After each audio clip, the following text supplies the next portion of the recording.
Everybody, welcome to VMworld 2017. I'm Tim Smith at tsmith_co on Twitter, and I have next to me Josh. Go ahead and introduce yourself, Josh.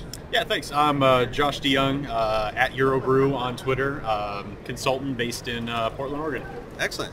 So Josh and I were just kind of chatting around, and I figured let's go ahead and record this. We were talking about how to be lazy at VMworld.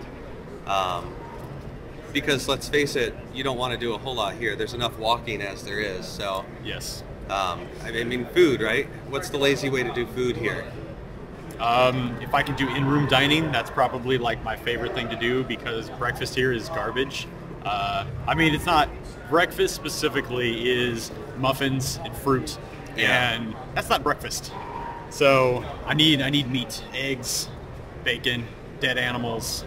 That's my favorite. What about the lunch? Is the lunch good enough here? I mean, it's definitely much better than the box lunches we've had in San Francisco. For sure. We actually have a hot lunch this year here in Vegas. So we've had, I think we had short ribs yesterday, and we got like some chicken salad today and some curry, and that wasn't too bad. Nice. And right, watching the keynote. So one of my favorite things is coming into the VM Village to watch the keynote, and it's also streamed on the internet live. So you're not cramming yourself into that tiny stadium of how many people now? 12,000? I don't know how many are actually in there, but it's way too many, and then you wait in line to sit down, and you wait in line to get out, and you're in uncomfortable chairs, and we're like this close to everybody, and it's just, I gotta, give me a beanbag, give me a table, let me kind of spread out, give me coffee. Like, that's my favorite thing. Let me go and get something to drink and not have to just sit still for an hour and a half and hopefully not make too much noise. Exactly.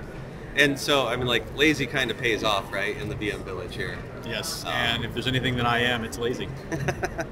Well, so then, right, we were talking about that. So, as a vSphere admin, what's the best way to be lazy? You've heard the expression, right, automate yourself out of a job. And for a lot of, I think the biggest problem when it comes to trying to automate yourself out of a job is a lot of people view it as it's a thing for bigger organizations. You know, it's like I can go through my hosts and I can change advanced settings and I can add next to a vSwitch and make these changes by hand because I have 4, 6, 8, 12 hosts maybe. But when you're in those big environments, that's when automation becomes like absolutely necessary for you to actually do your job efficiently instead of spending, I don't know, like a couple days trying to manually make these changes. Absolutely. So as a lazy guy, my goal is to do as little as possible every single day because, let's face it, I don't like working. Yeah. Like, technology's fine. I like VMware. I like storage. I like stuff. I don't like working. I just want people to give me money, and I want to take as many naps as possible. So PowerShell, PowerCLI seems to be the easiest way to get into it, right? Oh yeah, for sure. So, I mean, where would you say somebody should start if they don't know anything about PowerShell or PowerCLI, but they're managing the vSphere environment? Where do they start? Where do they even look? Internet? Is that? I think that's the right lazy answer. So Google would be the lazy answer. Can you add a link to this video that's the let me Google that for you, and I'll just put PowerShell? That's right. But I mean, really looking for tutorials on how to do basic tasks and really understanding the basics of, okay, like how do I add a virtual CPU to a VM? And there's a PowerCLI script out there there's an example that already exists out there for you to use. It's like, how do I create like and change advanced settings on a host? You know, I need to be able to, you know, by default, I think the max NFS volumes is still 8. And I don't know who gets away with only 8 NFS volumes, but I'm sure there are people out there. And so it's like, how do I change that on every single one of my hosts at the same time? And those are the things that make not only your job easier, because now you're not trying to remember, okay, why can't I mount this NFS volume on this other host in this cluster, but everything else is fine? Yeah. But also ensuring that things are configured properly everywhere in your environment. And that's really where the laziness comes into play, rather than, you know, it's like, okay, I'm an engineer and I'm an architect. I'm the guy who set everything up, and now I got administrators that are going to go out there and manage this environment for me, and then they're complaining, I can't add this volume.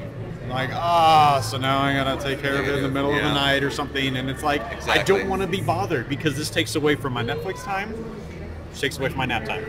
And there's no shame in taking somebody else's script and modifying it. You don't have to start from the ground up. You don't have to design. You don't need a blank notepad document and start from scratch.